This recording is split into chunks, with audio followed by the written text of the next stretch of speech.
Good evening everyone. Sociology study platform में आप सभी लोगों का हार्दिक स्वागत है और सभी लोग क्लास को लाइक कर दें, सेशन को सब्सक्राइब कर लें, है ना।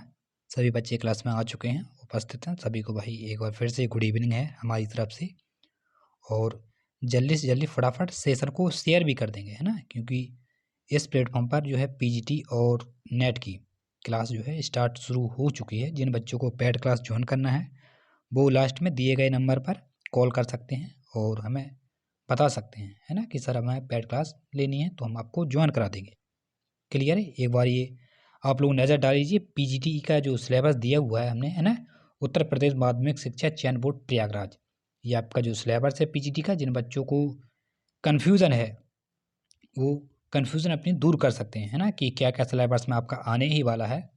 और ये नेट और पीजीटी से लमसम मिलता जुलता है ना। नेट में थोड़े आपके ज़्यादा वो टॉपिक आ जाते हैं, इसमें थोड़े कम आते हैं। क्लियर है। आप लोग इसका स्क्रीनशॉट ले सकते हैं। ओके, तो स्टार्ट करें बच्चों क्लास। चलिए, थैंक यू। और ये पीडीएफ है, आपकी प्रैक्टिस सेट की पीडीएफ है और प्रीवियस ईयर क्वेश्चन के पीडीएफ हम लेकर के आपके सामने आ रहे हैं।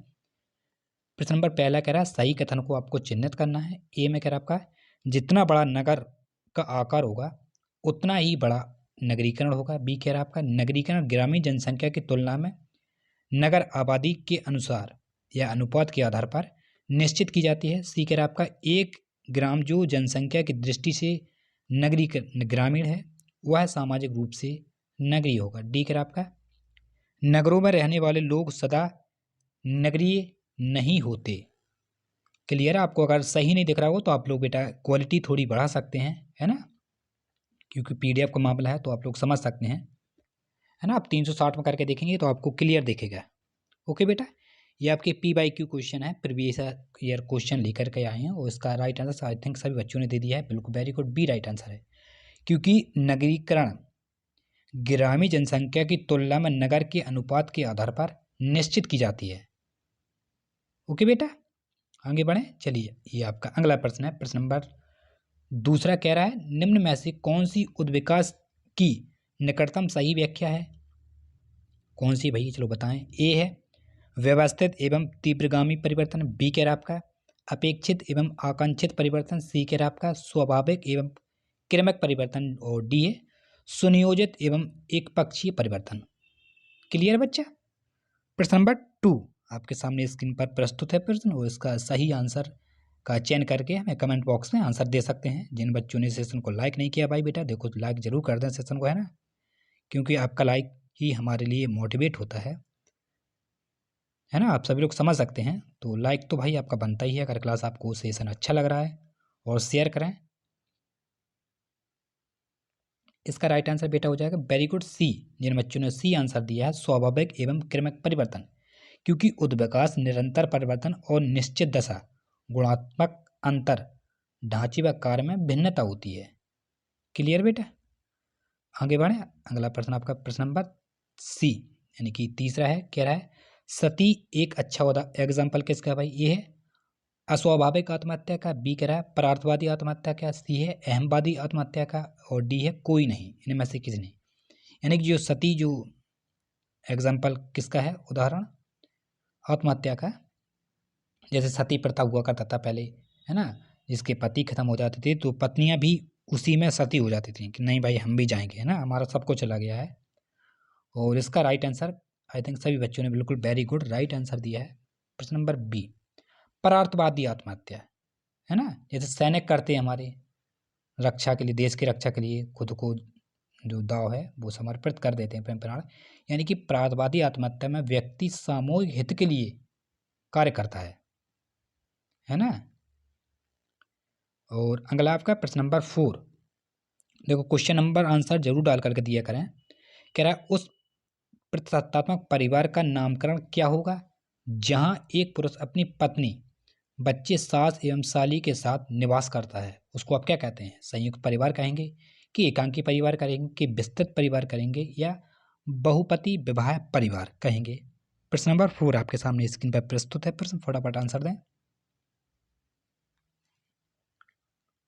और इस प्लेटफॉर्म पर आपको डेली पीजीटी की क्लास मिलेगी, है ना। जिन बच्चों को पेड क्लास ज्वाइन करना है वो कर सकते हैं, मात्र 250 रुपये फीस है आपकी। क्लियर है बेटा?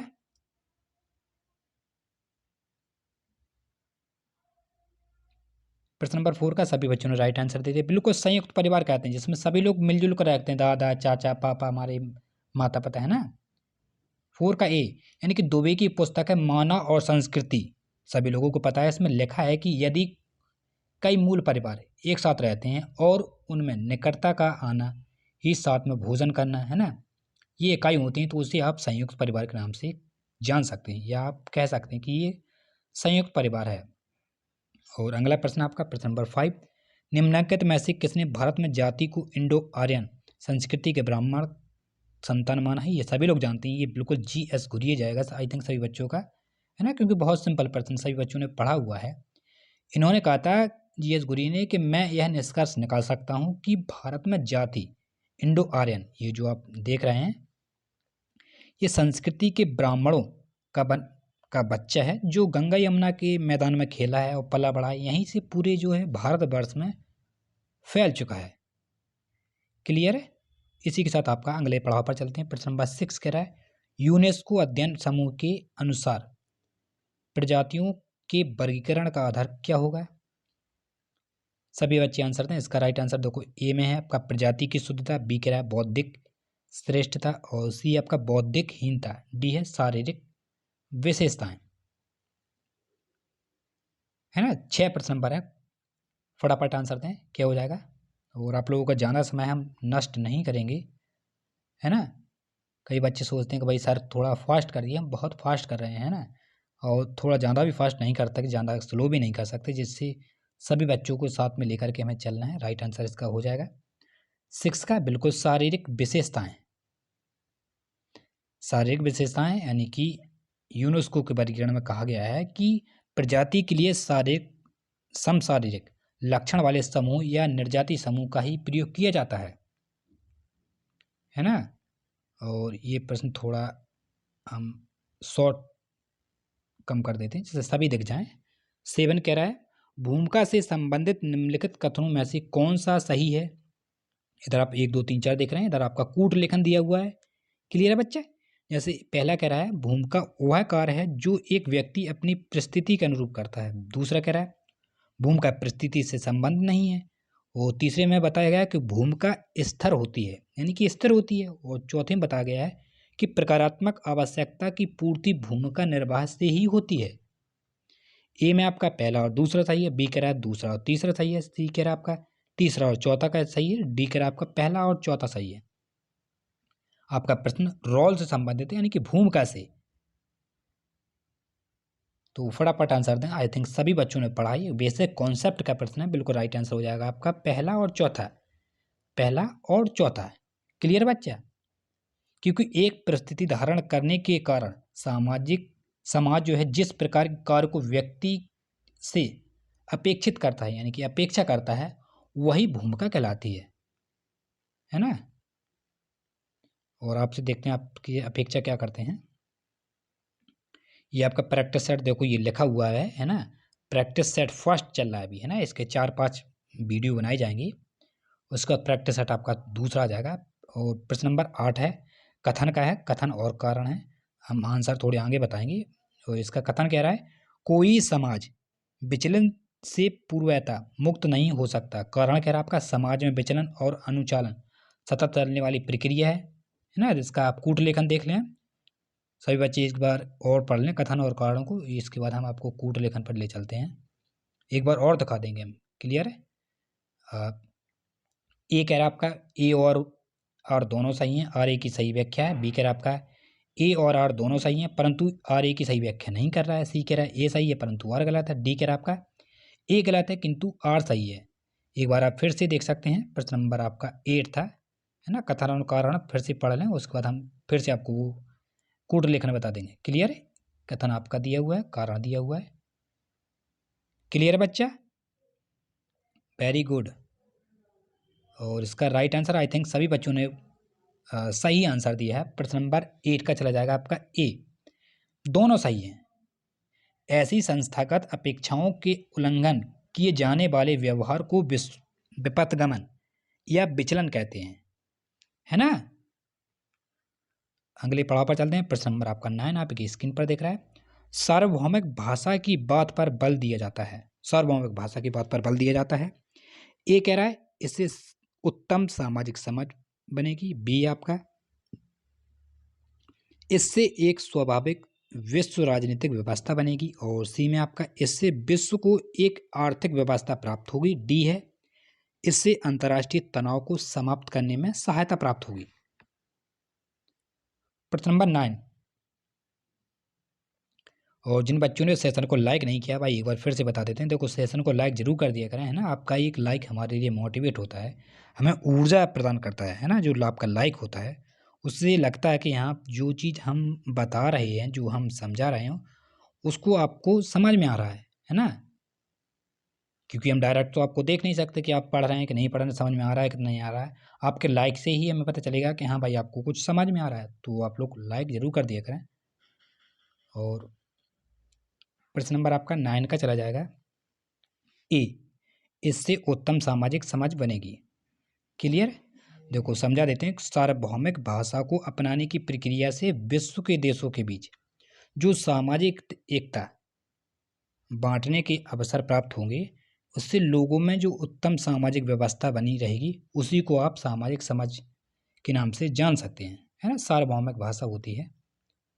और आपका अगला है प्रश्न नंबर 10। कह रहा है एक विवाह संबंधी निषेध का प्रतिनिधित्व नहीं करता। कौन है भाई। ए है निकटाभिगमन, बी है बहिर्गमन, सी है बहुपति विवाह और डी आपका अंतर विवाह। प्रश्न नंबर 10 का आपका राइट आंसर देना है। बहुत ही प्यारा प्रश्न है।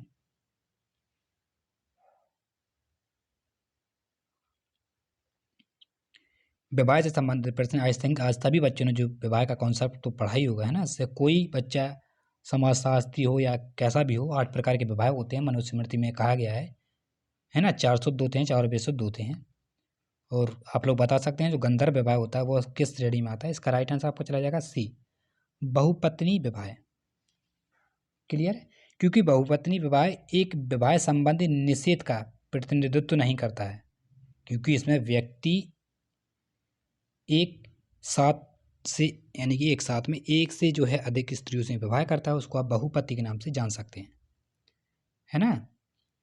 और अगला आपका 11। यह तर्क किसने प्रस्तुत किया है कि परिवार फैक्ट्रियां हैं जो कि मानव व्यक्तियों को उत्पादन करती हैं। ये कौन से थिंकर थे समाजशास्त्री जिन्होंने कहा था कि परिवार एक फैक्ट्री के समान। किसने देखा था कि जो सिर्फ मानव को यानी कि पैदा करती हैं। ए है आपका मॉर्गन साहब ने कहा था, बी है मैकाइवर, सी है डेविस और डी में आपका है पार्सन।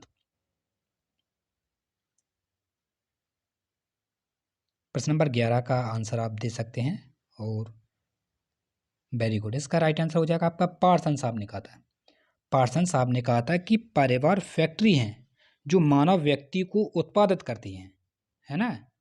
जैसे हम प्रोडक्ट देखते हैं, सामान लेने जाते हैं, मंजन है, ब्रश है, जो उसकी फैक्ट्री होती हैं, जो मसाले हैं गुटखे के, उसी प्रकार को बताया था। और अगला पड़ाव पर चलते हैं। प्रश्न नंबर आपका 12 है। कह रहा है एक व्यक्ति जो बिजली मिस्त्री का कार्य छोड़कर श्रमिक कार्य का कार्य करने लगता है, वह किसका एग्जाम्पल होता है। ए है उर्वास्त गतिशीलता का, बी है क्षैतिज गतिशीलता का, सी है सामाजिक गतिशीलता का और डी है व्यवसाय गतिशीलता का।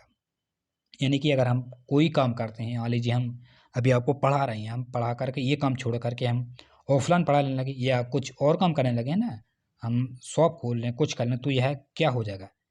ये किसका एग्जाम्पल मानेंगे आप लोग। बिल्कुल क्षैतिज गतिशीलता को मानेंगे, क्योंकि एक व्यक्ति जो बिजली मिस्त्री का कार्य करता था उसको छोड़कर वह श्रमिक करने लगता है, उसको आप क्षैतिज गतिशीलता के नाम से जान सकते हैं, है ना। अगला है आपका प्रश्न नंबर 13। ओका अथवा पितृवंशीय तथा प्रतिस्थानीय संयुक्त परिवार मौलिक समूह होते हैं। ए है टोडा में, बी है संथाल में, सी है एस्किमो में और डी आपका कुर्ग में। ओका तथा पितृवंशीय, है ना। और फटाफट आंसर दें। प्रश्न नंबर आपका 13। Very good. बहुत लेट आते हैं भाई आप लोग, कुछ बच्चे टाइम से आ जाए करें, है ना।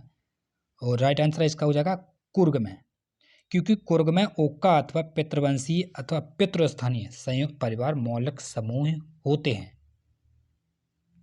क्लियर है आपका। अगला प्रश्न तुरंत लगा हुआ है 14 पे, कह रहा है विचलित व्यवहार के अध्ययन के लिए हॉवर्ड द्वारा प्रयोग किया गया दृष्टिकोण कहा जाता है। ए है प्रकारात्मक, बी है संरचनात्मक और सी आपका अंतःक्रियात्मक, डी है सांस्कृतिक।